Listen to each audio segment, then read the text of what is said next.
Jó capítulo 1, 6 a 12.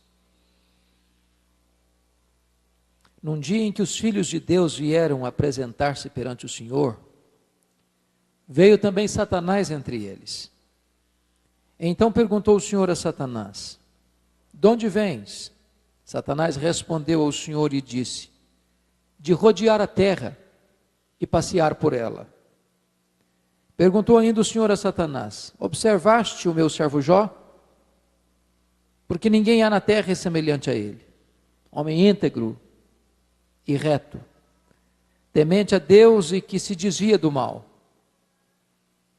Então respondeu Satanás ao Senhor: porventura Jó, debalde, inutilmente, teme a Deus? Acaso não o cercaste com sebe, a ele, a sua casa e a tudo quanto tem? A obra de suas mãos abençoaste, e os seus bens se multiplicam na terra. Estende, porém, a tua mão e toca-lhe em tudo quanto tem, e verás se não blasfema contra ti na tua face. Disse o Senhor a Satanás: eis que tudo quanto ele tem está em teu poder, somente contra ele não estendas a tua mão. E Satanás saiu da presença do Senhor. Capítulo 2, verso de 1 a 6. Num dia em que os filhos de Deus vieram apresentar-se perante o Senhor, veio também Satanás entre eles apresentar-se perante o Senhor. Então o Senhor disse a Satanás: de onde vens? Respondeu Satanás ao Senhor e disse: de rodear a terra e passear por ela. Perguntou o Senhor a Satanás: observaste o meu servo Jó? Porque ninguém há na terra semelhante a ele, homem íntegro e reto, temente a Deus e que se desvia do mal. Ele conserva a sua integridade, embora me incitasses contra ele para o consumir sem causa. Então Satanás respondeu ao Senhor: pele por pele, e tudo quanto o homem tem dará pela sua vida. Estende, porém, a tua mão, toca-lhe nos ossos e na carne, e verás se não blasfema contra ti na tua face. Disse o Senhor a Satanás: eis que ele está em teu poder, mas poupa-lhe a vida. Eu quero meditar com os irmãos sobre o tema as teses de Satanás. As teses de Satanás. Esse texto registra este episódio da reunião de Deus com seus filhos. E tudo nos faz crer que esses filhos aqui são anjos. E esta reunião, muito provavelmente, ocorreu nas regiões celestes. O certo é que Deus, ao reunir-se com seus filhos, apareceu por lá Satanás. E quem provoca a conversa é Deus, perguntando a Satanás: de onde vens? E Satanás respondeu: de rodear a terra e passear por ela. Satanás é um inveterado turista, ele anda por aí, ele roda por aí, investigando vidas, observando famílias, analisando igrejas, buscando uma brecha. Ele está de olho. E Deus pergunta de novo: observaste o meu servo Jó? E Deus foi dando a ficha de Jó, foi dando o currículo de Jó. Observaste o meu servo Jó?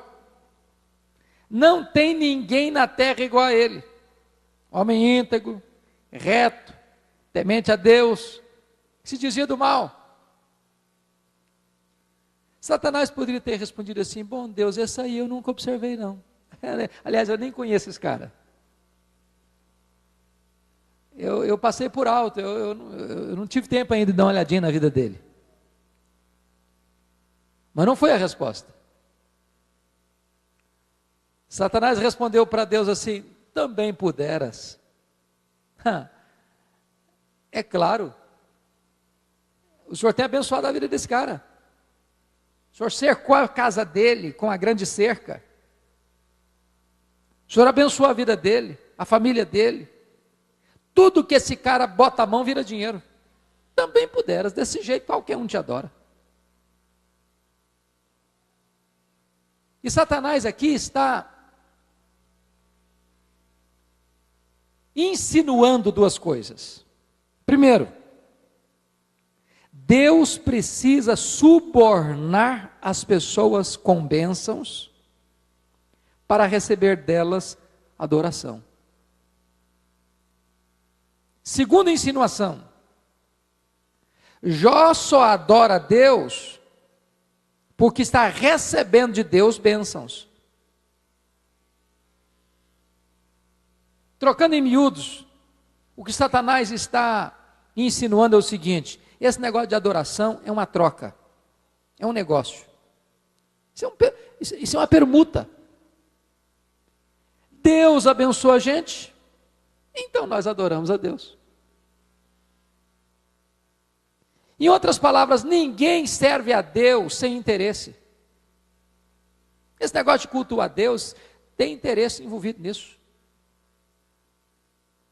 Deus me dá coisas materiais, e eu então devolvo esta bênção material em termos de adoração.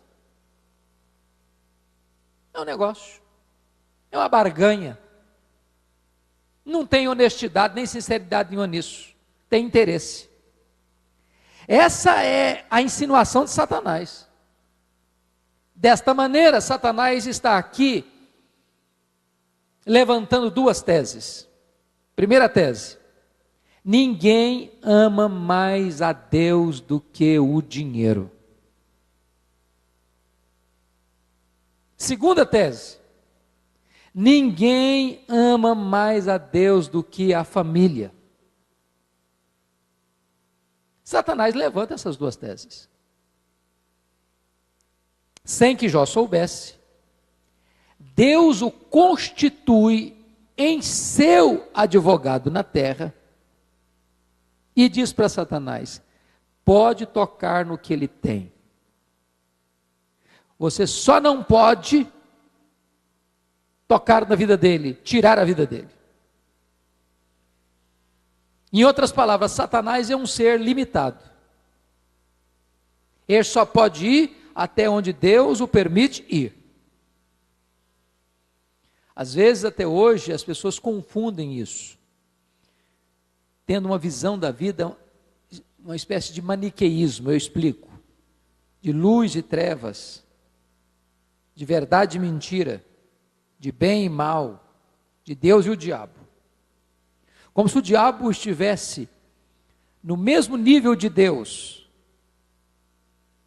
sendo Deus a força do bem e o diabo a força do mal. Só que isso não é verdade. Satanás não é um Deus caído, Satanás é um anjo caído. Satanás é uma criatura. Ele é limitado. Na linguagem de Martinho Lutero, Satanás é um cachorro na coleira de Deus. Ele só pode ir até onde Deus permite que ele vá. Nem um centímetro a mais. E Deus coloca a sua própria reputação na mão de Jó. Porque o que está em jogo aqui é a reputação de Deus, que precisa subornar pessoas com bênçãos materiais para receber delas adoração. E então Deus constitui Jó como seu advogado para derrubar as duas teses de Satanás. Que é possível alguém amar mais a Deus do que o dinheiro, e é possível alguém amar mais a Deus do que a família. Diz o texto que Satanás sai dali. E se você conferir comigo, já que você está com a sua Bíblia aberta, no capítulo 1, versículo 3, lá na parte finalzinha do verso, diz que Jó era o maior de todos os do Oriente. Isso significa que ele era o homem mais rico do Oriente. Diz o verso de número 3 que ele tinha 7.000 ovelhas, 3.000 camelos, 500 juntas de bois, 500 jumentas, e era também muito numeroso o pessoal a seu serviço. De maneira que era o cara mais rico da sua época, ele era o Bill Gates da época. E Satanás sai dali, e conforme o capítulo 1, versos 13 a 21, Satanás vai usar os sabeus, versículo 15, o fogo, versículo 16, e os caldeus, versículo 17, para levar Jó, num único dia, à falência. Agora note isso, o cara mais rico da sua geração, quebra, num único dia. Você conhece gente que por muito menos tira sua própria vida. Outros se desesperam. Outros se revoltam contra Deus.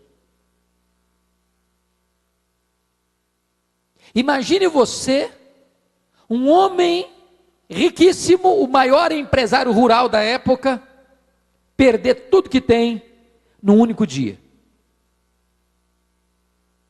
Será que Satanás tinha razão? Será que a tese de Satanás estava certa? Será que um homem rico, riquíssimo, o mais rico, ao perder tudo que tem, abandona Deus, blasfema contra Deus na sua face? Confira comigo a resposta. Versículo 21. Disse Jó: nu saí do ventre de minha mãe e nu voltarei. O que Jó está dizendo é o seguinte: o que eu ganhei entre o berço e a sepultura não é a essência da minha vida. Porque a vida de um homem não consiste na abundância de bens que ele possui. Embora tenha perdido tudo que granjeara entre o berço e a sepultura, ele ainda adora a Deus. Ele ainda continua íntegro a Deus. Ele ainda conserva a sua fé em Deus. Ele ainda reconhece que Deus é Deus. E desta forma Jó derruba a primeira tese de Satanás. É possível que um homem ame mais a Deus do que o dinheiro. Mas tem a segunda tese. Será que um homem consegue amar mais a Deus do que a família? Essa era a tese de Satanás: ninguém ama mais a Deus do que a família. Agora preste bem atenção comigo. Não foi uma semana depois, não foi um mês depois, não foi um ano depois da falência, que Jó recebe uma outra trágica notícia. Jó era um pai exemplar. Ele tinha 10 filhos. E esses filhos eram amigos. E quem é pai, quem é mãe, quem é avô, quem é avó que está aqui hoje, sabe de uma coisa: quem tem mais de um filho, sabe que não é fácil costurar a unidade e a amizade dos filhos. Sobretudo quando tem dinheiro envolvido. O dinheiro não tem liga. Mas diz o texto que os filhos de Jó eram amigos. Eles faziam rodízio nas casas deles, em seus banquetes. E Jó era um pai que, não obstante ser o homem mais rico da sua época, estava preocupado com a vida espiritual dos filhos, porque diz o texto no versículo 5, que decorrido o turno de dias de seus banquetes, ou seja, depois que eles faziam o rodízio de banquete entre os 10 filhos, chamava Jó a seus filhos e os santificava. Levantava-se de madrugada e oferecia holocaustos, segundo o número de todos eles, pois dizia: talvez tenham pecado os meus filhos e blasfemado contra Deus em seu coração. E assim o fazia Jó, não esporadicamente, mas continuamente. Em outras palavras, a preocupação de Jó não era apenas com a reputação externa dos filhos. A preocupação de Jó era com a própria glória de Deus, porque a preocupação de Jó é que eles tivessem pecado no coração contra Deus. já era um pai intercessor, já era um pai amigo, já era um pai conselheiro, já era um pai santificador na vida dos filhos, e agora diz o texto que no mesmo dia que ele vai à falência, ele recebe a notícia que seus 10 filhos, num banquete, na casa do primogênito, acontece um grave acidente, e um vendaval imenso derruba a casa, e os 10 filhos morrem soterrados debaixo dos escombros. Agora pense comigo, o que é um pai levar todos os seus filhos para o cemitério, num único dia, no exato dia que ele foi à falência, sendo o homem mais rico da sua época? Como é que esse homem volta do cemitério? Como é que ele reconstrói a sua vida? Como é que ele recomeça a sua jornada? Como é que ele escreve dali para frente os novos capítulos da sua vida? Como é que ele vira a página do passado?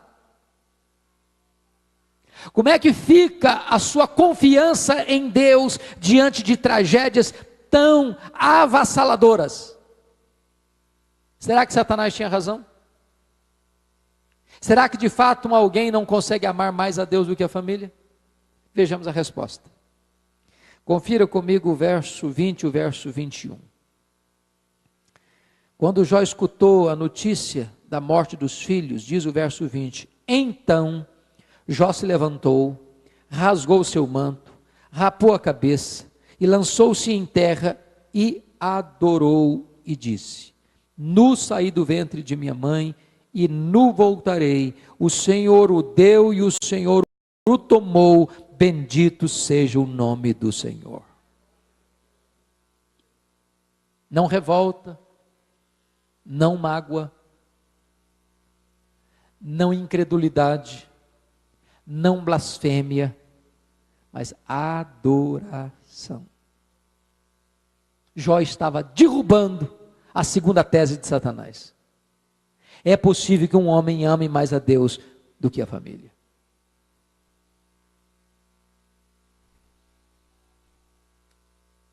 Se você perceber, no verso 22, está escrito: em tudo isto Jó não pecou, nem atribuiu a Deus falta alguma. Satanás estava errado. A fé genuína não é uma barganha, não é um negócio.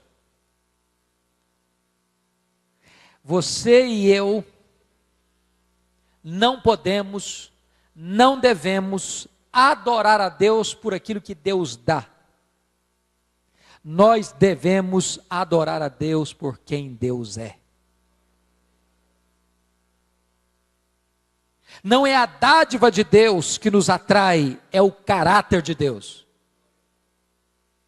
Deus é digno.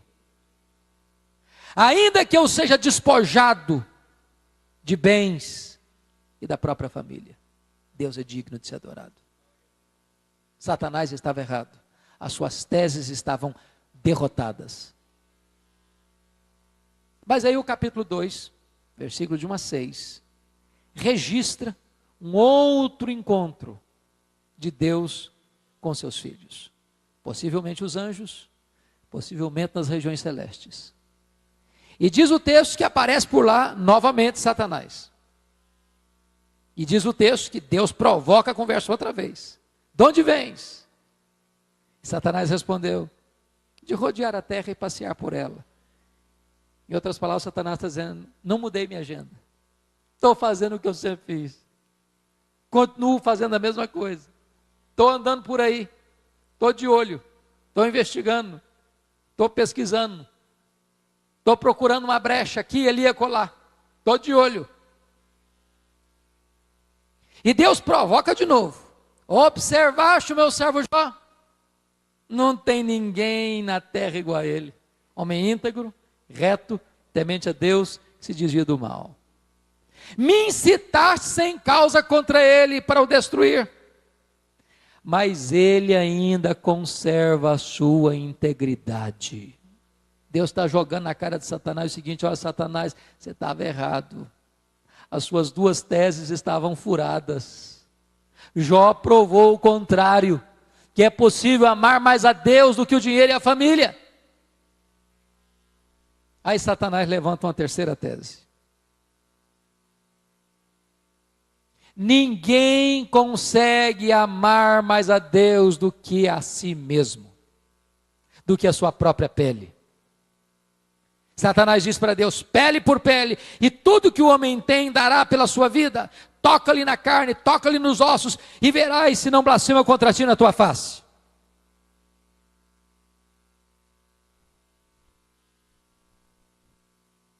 Já que as primeiras duas teses de Satanás estavam derrotadas, ele tentou uma terceira tese.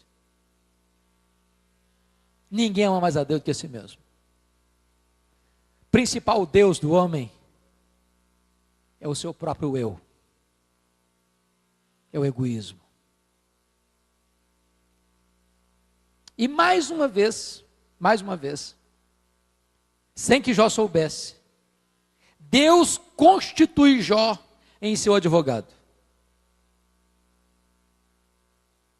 E põe nas mãos de Jó a sua reputação. E diz para Satanás: pode tocar na vida dele. Só não pode tirar a vida dele. E diz o texto que Satanás saiu dali.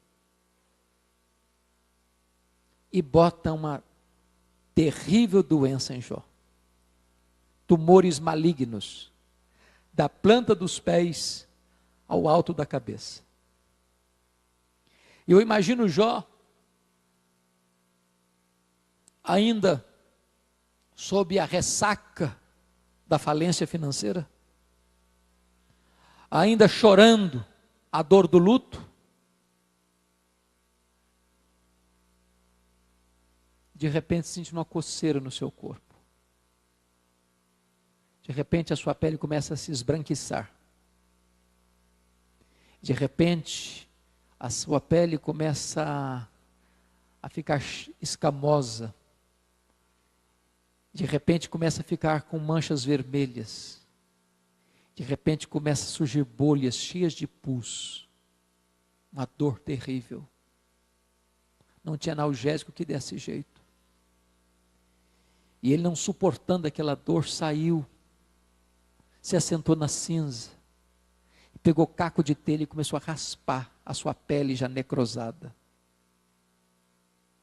E outras bolhas de pus iam se formando, e ele mordia nessas bolhas de pus para tentar aliviar a sua dor. Ele ficou caquético, macérrimo, com o couro furado pelas costelas em ponta. Seu mau hálito era insuportável, seu mau cheiro era insuportável. A sua mulher, ao ver aquele quadro, aquele espectro humano, revoltada contra Deus, diz para o seu marido: ainda conservas a tua integridade, Jó? Amaldiçoa o teu Deus e morre. Alinhada com a tese de Satanás, ela está dizendo: não, aí é demais, é impossível amar a Deus no sofrimento. E Jó respondeu para ela: tu falas como uma doida. Temos recebido o bem de Deus, não receberíamos também o mal?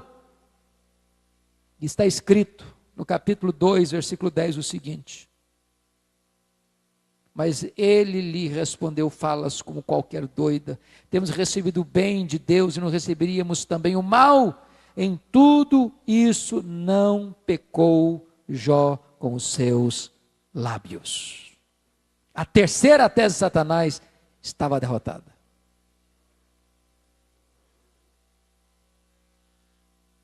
Aí vieram os amigos. Capítulo 2, versículo 11.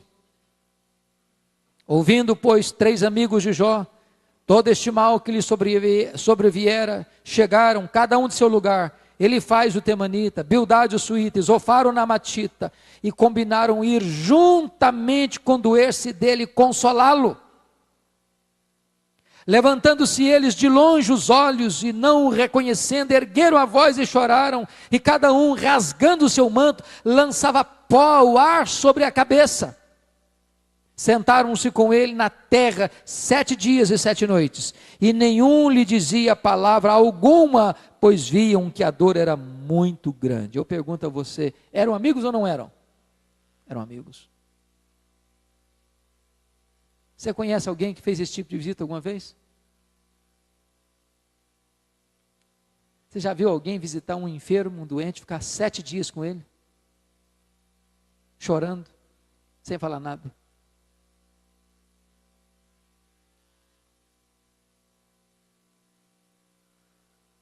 Mas quando esses amigos, depois de 7 dias e 7 noites, de pranto e nenhuma palavra, abriram a boca, tornaram-se consoladores molestos, e assacaram contra Jó as mais pesadas acusações.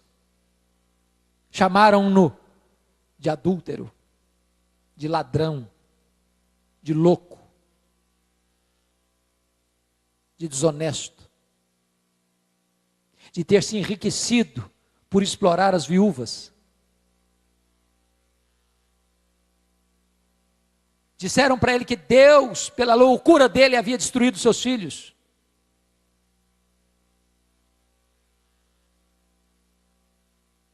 E quando Jó está nesse torvelinho, no miolo dessa tempestade, depois de perder seus bens, depois de perder seus filhos, depois de perder sua saúde, depois de perder o apoio da sua mulher, depois de perder o apoio de seus amigos, ele espreme não apenas o pus das feridas que brotam no seu corpo, mas ele lanceta também os abscessos da sua alma. E ergue aos céus 16 vezes essa pergunta: por quê? Por quê? Por quê? Por quê? Por quê? Por que eu estou sofrendo? Por que a minha dor não cessa? Por que eu perdi os meus filhos? Por que eu não morri no ventre da minha mãe? Por que eu não morri ao nascer? Por que o Senhor não me mata? Porque você e eu não somos diferentes de Jó. Quando a gente sofre, a gente quer uma explicação. A gente quer entender. A gente quer saber os motivos, as razões, os porquês, os paraquês.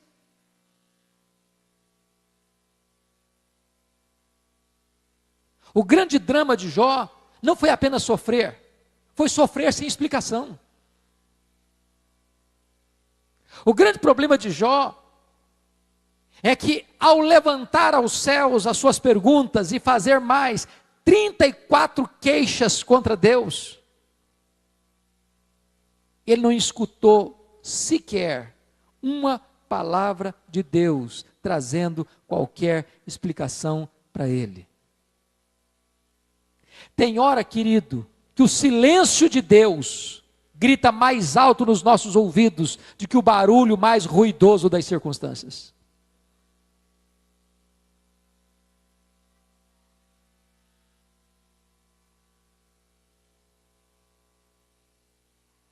Mas mesmo nessa dor terrível, nessa escuridão densa, havia na alma deste homem uma esperança. Ele dizia: eu sei que o meu Redentor vive. Por fim eu o verei, ele vive. Embora eu não consiga ver, ele vive. Embora eu não tenha resposta, ele vive. Embora eu não tenha explicação, ele vive.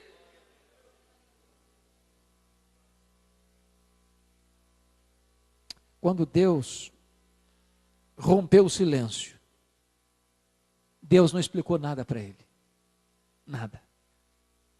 Ao contrário, Deus lhe fez 70 perguntas. 70.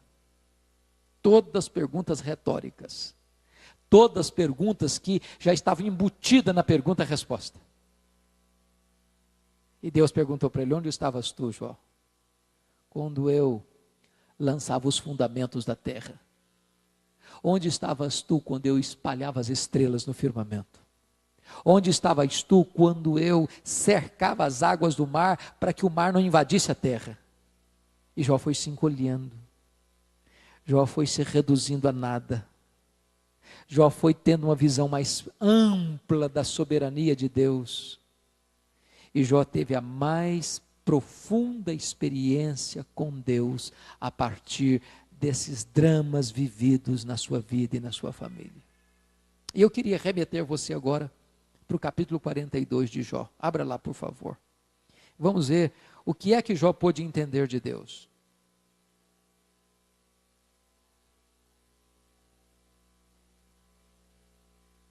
Teve 5 descobertas maravilhosas. Primeira descoberta, ele reconheceu a onipotência de Deus. Então respondeu Jó ao Senhor: bem sei que tudo podes. Agora eu não sei não, agora eu bem sei. Agora eu estou certo. Agora eu não tenho dúvidas. Agora eu tenho convicção que Deus pode qualquer coisa que Ele quiser. As coisas fugiram do meu controle, mas as coisas estão no controle de Deus. As rédeas não estão mais nas minhas mãos, mas as rédeas estão nas mãos de Deus. Às vezes o barco da minha vida, como aquele barco que levava Paulo para Roma, já não obedece mais o comando do leme, mas Deus está no controle do mar e do vento. Eu bem sei que Ele tudo pode. Segunda conclusão dele, ele reconheceu a soberania dos propósitos divinos. Verso 2 ainda: e nenhum dos teus planos pode ser frustrado, louvado seja o seu nome. Não existe acaso, não existe azar, não existe sorte, não existe loteria, não existe determinismo, não existe feitiço, não existe negócio de olho gordo, não existe negócio de sexta-feira 13. Deus está no controle. Deus está no trono. A sua vida não é uma lasca de lenha jogada ao mar e levada de um lado para outro ao sabor das circunstâncias. A sua vida está nas mãos do Deus Todo-Poderoso.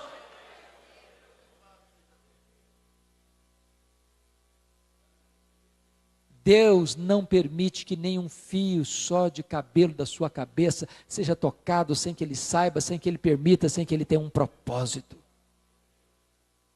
Nenhum dos teus planos pode ser frustrado. Terceira conclusão que ele chega. Olha o verso 3 comigo, na parte central. Ele diz aí: na verdade, falei do que não entendia. Se existe uma coisa que Jó fez no livro dele, foi falar. Foi falar. Se existe uma coisa que ele não fez, foi ficar calado. E às vezes a gente pensa que Jó foi aquele camarada estoico, que aguenta calado, que trinca os dentes e deixa o negócio passar. Não, não foi isso que ele fez, não. Ele espremeu o pus da ferida. Ele falou muito, ele questionou muito, ele conversou muito, ele dialogou muito, ele se defendeu muito. Mas ele tem que admitir uma coisa, que Deus, eu falei muita coisa sem saber. E você e eu falamos muita coisa também sem a gente saber. O nosso conhecimento é pequeno demais. A nossa visão é curta demais. O nosso entendimento é pequeno demais. A nossa força é fraca demais. E Deus tem que ter muita paciência com a gente. Quanta bobagem às vezes a gente fala. Quarta coisa que ele conclui. Confira comigo o verso 5. Eu te conhecia só de ouvir, mas agora os meus olhos te veem. Esse homem está dizendo uma coisa: Deus, agora eu tenho um relacionamento contigo, não de segunda mão, mas de primeira mão.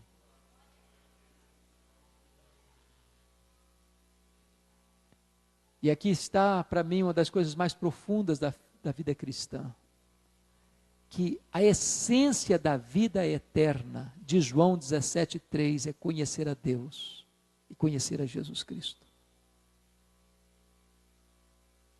E o céu, onde passaremos a eternidade, não é coisa estática, é dinâmica.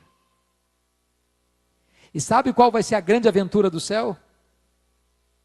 Conhecer a Deus. E depois que você e eu estivermos 1 milhão de anos no céu, nós ainda estaremos conhecendo a Deus. E depois que nós estivermos lá 1 bilhão de anos, sabe o que nós vamos estar fazendo no céu?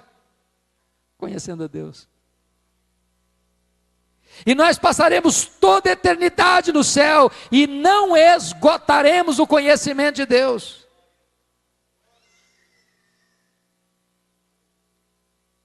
Nós todo dia nos encantaremos ainda mais com a pessoa, com o caráter e com as obras de Deus.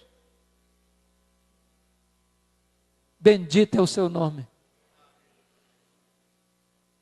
Porque quando Deus permite uma prova na nossa vida, não é para nos destruir, é para abrir os olhos da nossa alma, para nós entendermos melhor quem é Deus.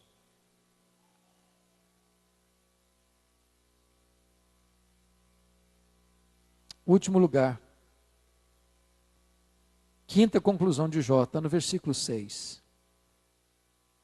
Por isso, eu me abomino e me arrependo no pó e na cinza. Jó reconhece a enormidade do seu pecado. E agora eu queria fazer uma colocação para você. Quando eu comparo o capítulo 42, versículo 6, com a descrição de Jó, capítulo 1, versículo 1, que diz: havia um homem na terra de Uz, cujo nome era Jó, homem íntegro, reto, temente a Deus, que se desviava do mal. Com a descrição que o próprio Deus faz dele, no capítulo 1, versículo 8, porque ninguém há na terra semelhante a ele, homem íntegro e reto, temente a Deus, que se desvia do mal. Com a segunda descrição que Deus faz dele, no capítulo 2, versículo 3, porque ninguém há na terra semelhante a ele, homem íntegro e reto, temente a Deus, que se desvia do mal. Com o capítulo 42, versículo 6, quando esse mesmo homem, que não recebe confete de homens, ele recebe o diagnóstico de Deus. É Deus quem diz que não tem ninguém na terra igual a ele. É Deus quem diz que ele era o homem mais piedoso da sua geração. É Deus quem diz que esse homem era íntegro, reto, temente a Deus, se desviava do mal. E agora esse mesmo homem está dizendo: por isso me abomino e me arrependo no pó e na cinza. Parece que não é a mesma pessoa. Parece que não é a mesma pessoa. Como é que você entende isso? E a única maneira da gente entender isso é o seguinte: as pessoas que mais choraram pelos seus pecados foram as pessoas mais piedosas que já existiram. Diante da grandeza de Deus, da santidade de Deus, até os serafins cobrem o rosto. Se você vê um crente que fica rasgando seda para ele mesmo, se auto-elogiando, se auto-promovendo, batendo palmas para si mesmo, como um ator no palco, como aquele fariseu: graças te dou, porque eu não sou como os demais homens. Pode ter certeza de uma coisa: você está perto de alguém carnal, está longe de Deus. Porque quanto mais perto de Deus você estiver, mais consciência de pecado você terá. Eu não estou dizendo que você é mais pecador, não. Eu estou dizendo que quanto mais perto de Deus, mais consciência de pecado. Quanto mais perto da luz, mais você vê as manchas da sua vida. Agora preste bem atenção. Deus vai restaurar a sorte de Jó. Mas como Deus restaura a sorte de Jó? Eu fico pensando o seguinte, irmãos: quando você está bem, financeiramente, de saúde, com a família unida, com amigos, com prestígio, com sucesso, e alguém chega para você de forma injusta e impiedosa, e ataca você, e acusa você, machuca um pouquinho. Mas você diz, mas também isso não me atinge. Deixa para lá. Deixa para lá.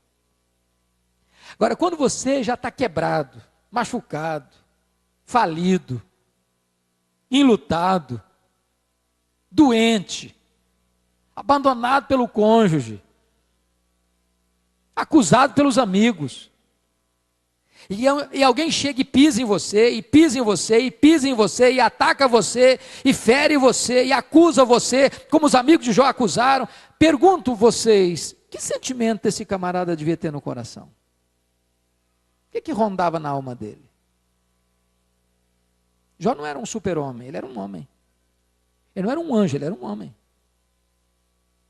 O que tinha no coração dele? O que vocês acham? Mágoa? Tristeza? Dor? Frustração? Como é que você reage quando alguém fala mal de você? Como é que você reage quando alguém ataca você sem causa? Quando alguém diz que você fez o que você nunca fez? Você fica feliz da vida? Você chora, fica triste, perde o sono, fica angustiado. Leia o livro de Jó e você vai ver que ao longo do livro Jó está se defendendo dos seus amigos. Agora veja comigo capítulo 42, versículo 10. Mudou o Senhor a sorte de Jó quando este orava pelos seus amigos. Sabe o que Deus está dizendo para ele? Meu filho, saia do campo da defesa pessoal e entre na arena da intercessão pelos seus amigos. Pare de se defender e ore por eles. E ore por eles.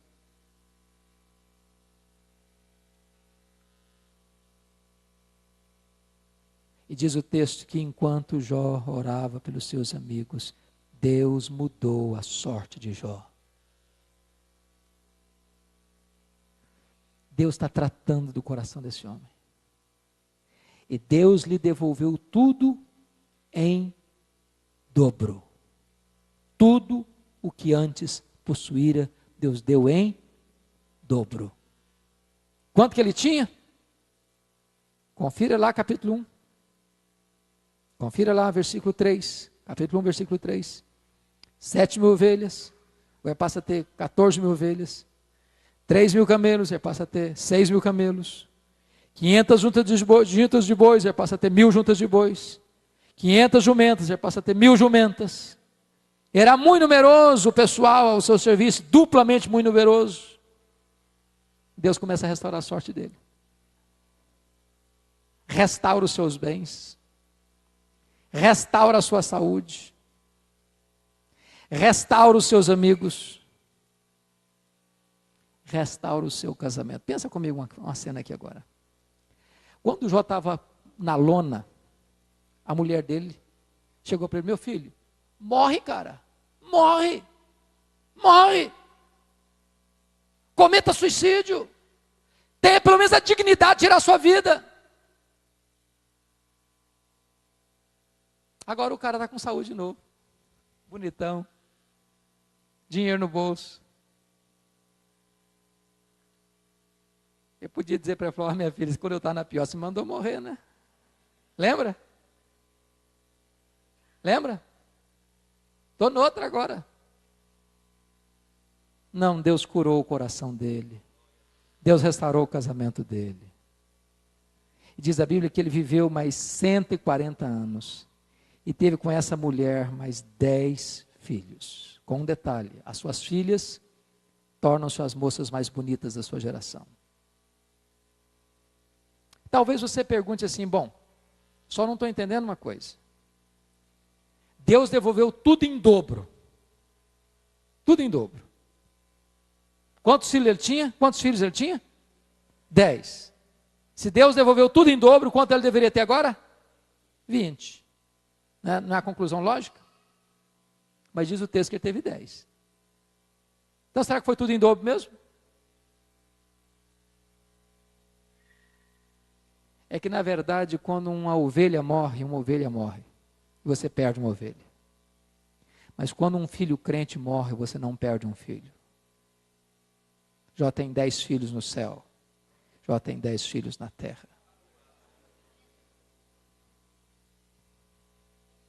O que me impressiona é que o livro termina. E Deus restaura a sorte de Jó. Mas Deus não explica nada para Jó. Não explica. Todas as pessoas envolvidas no enredo do livro estão erradas. Todas. Satanás está errado. Quais eram as 3 teses de Satanás? Ninguém ama mais a Deus do que o dinheiro. Ninguém ama mais a Deus do que a família. Ninguém ama mais a Deus do que a si mesmo. Estava errado. A mulher de Jó estava errada. Achou que Deus não era digno de ser adorado no sofrimento. Os amigos de Jó estavam errados. Acharam que Jó estava sofrendo por algum pecado que ele tivesse cometido. Jó estava errado. Porque ele pensou que Deus o afligia sem causa. Deus restaura a sorte de Jó, mas Deus não explica nada para Jó. Deus nos promete restauração, nem sempre Deus nos promete explicação. E eu já cansei de ver gente falando assim para mim, pastor, eu tenho minha listinha de perguntas quando chegar no céu. Eu quero saber, e eu acho que não vai ser preciso. Porque o céu é autoexplicativo. Quando chegar lá no céu, as nossas perguntas não vão ter sentido mais. Não vão ter sentido mais. Os nossos olhos vão se abrir plenamente, e nós vamos ver e conhecer como também somos conhecidos. Não tem dúvida lá no céu.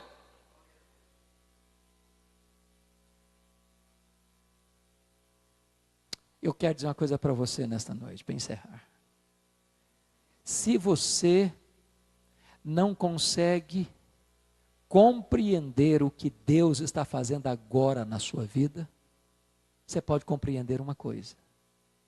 Você pode compreender Deus. Ele é soberano. Ele pode tudo. Nenhum dos seus planos pode ser frustrado. Ele é seu Pai. Ele está sentado na sala de comando do universo. As rédeas da sua vida estão nas suas poderosas mãos. E você pode afirmar com segurança: sabemos que todas as coisas cooperam para o bem daqueles que amam a Deus. Que Deus nos abençoe, que Deus nos encoraje, que Deus nos dê descanso na alma para entendermos isso. O que o diabo queria era botar Jó longe de Deus. A única coisa que ele conseguiu foi colocar Jó mais perto de Deus. Louvado seja o seu nome.